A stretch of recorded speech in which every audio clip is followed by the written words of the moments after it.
Hello everyone, welcome to the Fresa Technologies YouTube channel. In this video, we are going to see how to link a job with an invoice in the Fresa application. Initially, we have to log in Fresa Application. After successful login, this is how our dashboard looks like. Now, open the relevant job and go to the Costing tab. Click the Add button.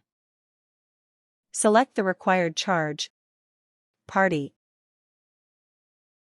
and enter the amount. Then, click Save and Close.